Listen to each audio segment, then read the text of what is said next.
जय हिंद बच्चों, इस समय आप लोग महामना इंस्टीट्यूट के यूट्यूब चैनल से जुड़े हुए हैं और इस चैनल में मैं आप सबका स्वागत करता हूं।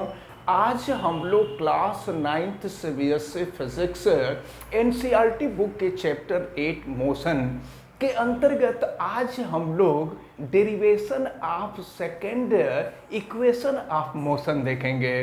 इस इक्वेशन को हम equation for position time relation भी कहते हैं।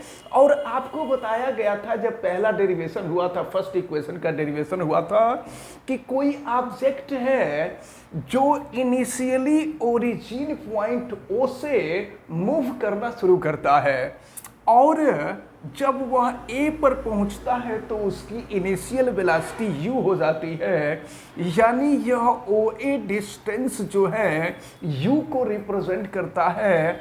और जब वह पॉइंट ई पर पहुंच जाती है तो उसकी वेलोसिटी v हो जाती है, यानी ओ ए u है और ओ ई भी है। एक चीज और आप समझ लीजिए कि along x axis we represent time and along y axis we represent velocity in unit metre per second. तो अब देखते हैं, हम सबसे पहले ये देखते हैं कि डिस्टेंस कितना होगा, यानी मूवेबल ऑब्जेक्ट के द्वारा कितना डिस्टेंस ट्रेवल होगा। इसके लिए हम करते क्या हैं कि ग्राफ के द्वारा देखते हैं कि कितना एरिया कवर किया गया है। तो किसी भी ग्राफ के द्वारा जो एरिया कवर किया जाता है ना, वह मूवेबल ऑब्जेक्ट के द्वारा ट्रेवल किए गए डिस्टेंस के इक्वल होता है। यानी ये हो जाएगा S is equal to area. Area, अब कौन सा एरिया देखिए, ये ग्राफ ए बी है और ग्राफ ए बी के द्वारा जो एरिया कवर किया जा रहा है वह है ए बी डी सी ओ ए। ये पूरा इस ग्राफ के द्वारा पूरा एरिया कवर किया जा रहा है। तो ये हो जाएगा, हम लिख देंगे ए बी डी सी ओ ए, ये पूरा एरिया। अब इस टोटल एरिया को हम 2 पार्ट में डिवाइड कर सकते हैं। ये नीचे वाला जो पार्ट है ये रेक्टेंगल है और ये ऊपर वाला जो पार्ट है वो ट्रायंगल है। तो चलिए फिर लिखते हैं S is equal to area, ये A D C O A, area A D C O A और प्लस हो जाएगा इस ट्रायंगल का एरिया। तो ये हो जाएगा area A B D, area A B D. फिर देखते हैं S is equal to area, ये रेक्टेंगल है और रेक्टेंगल का जो एरिया होता है वो लेंथ इनटू ब्रेड्थ के इक्वल होता है। तो लेंथ है OC एंड ब्रेड्थ है CD और प्लस देखते हैं ये ट्रायंगल का एरिया।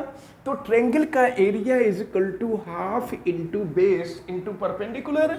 तो बेस है AD और परपेंडिकुलर है BD। अब हम सबकी वैल्यू रखते हैं। तो S is equal to OC, OC means time t, small time t। ये OC जो है स्मॉल टाइम t को रिप्रेजेंट कर रहा है और फिर CD U को रिप्रेजेंट कर रहा है और फिर ये हो गया हाफ और AD, देखें AD, तो AD भी t को ही रिप्रेजेंट कर रहा है और फिर हो जाएगा BD। देखिए BD, ये है BD डिस्टेंस और BD की जो वैल्यू है वो V माइनस यू है। तो अब यहाँ पे हम कर देंगे V माइनस यू, लेकिन but according to first equation you know that V is equal to U plus AT। तो we put the value of V in upper equation, hence S is equal to UT, U को हमने पहले कर दिया, UT plus half T, putting the value of V u plus a T minus you. फिर देखें क्या होगा, u से u कैंसिल हो जाएगा, s is equal to u t plus half t into हो गया ए टी। फिर ये हो जाएगा s is equal to u t plus half a t into t square.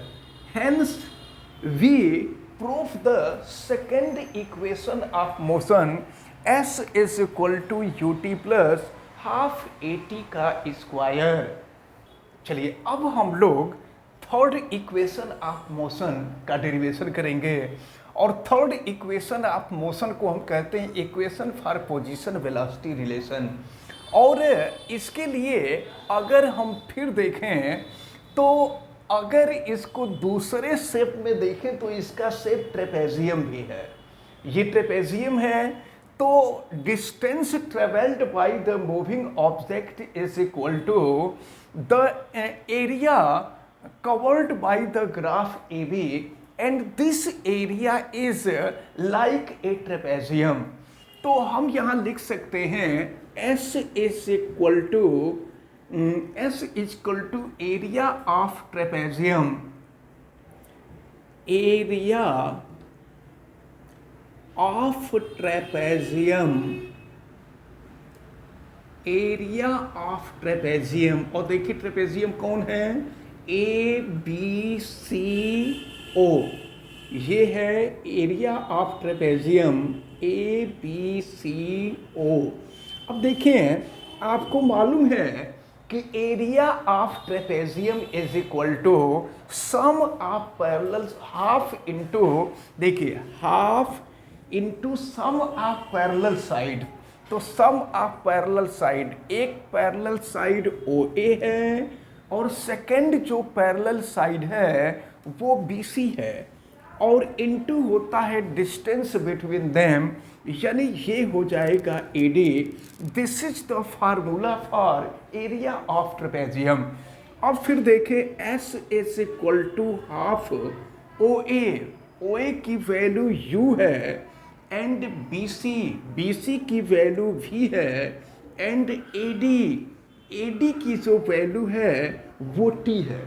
अच्छा, according to first equation of motion v is equal to u plus a t. U को अगर हम लेफ्ट में लाएं v minus u is equal to a t हो जाएगा। अब फिर a को इधर ला देते हैं तो v minus u upon a is equal to t हो जाएगा। अब इस t की वैल्यू को हम यहाँ पुट कर देते हैं और t की वैल्यू को पुट करते हैं, देखते हैं फार्मूला क्या मिलता है। ये हो गया हाफ, और हम चाहे तो v को पहले भी लिख सकते हैं u को बाद में, सॉरी प्लस, और t की जो वैल्यू है ये v माइनस यू अपॉन ए है।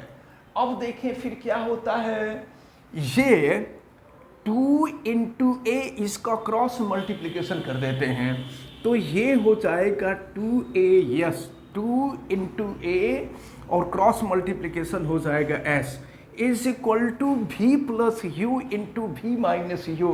Formula a plus b into a minus b is equal to a square minus b square. तो ये हो जाएगा v square minus u square. अब फिर माइनस यू स्क्वायर को हम लेफ्ट साइड में ला दें तो ये U square plus 2a S is equal to V square, यानी V square is equal to U square plus 2a S. This is the derivation of third equation of motion, V square is equal to U square plus 2a S. तो ये physics में आपको जो first equation पहले video में बताया जा चुका है, सेकंड इक्वेशन और थर्ड इक्वेशन का हमने जो डेरिवेशन बताया है, हमें उम्मीद है कि ये दोनों डेरिवेशन आपको बहुत अच्छी तरह से समझ में आए होंगे। आप वीडियो को लाइक ज़रूर कीजिएगा और अगर आप चैनल पे नए हैं तो चैनल को सब्सक्राइब भी कर लीजिए। चैनल सब्सक्राइब करने के लिए यूट्यूब पर महामना इंस्टीट्यूट को सर्च कीजिए और फिर रेड कलर के सब्सक्राइब वाले बटन को क्लिक कर दीजिए, चैनल सब्सक्राइब हो जाएगा। अगर किसी प्रकार की कोई दिक्कत समझ में आती है तो आप हमें कमेंट करके बतावें, बेल आइकन को भी प्रेस करें तथा उसको ऑल पे कर दें, ताकि प्रतिदिन पढ़ने वाले वीडियो की सूचना आपको मिलती रहे। और वीडियो को मैक्सिमम स्टूडेंट तक आप शेयर भी करें। आप सभी लोगों का बहुत बहुत धन्यवाद। जय हिंद।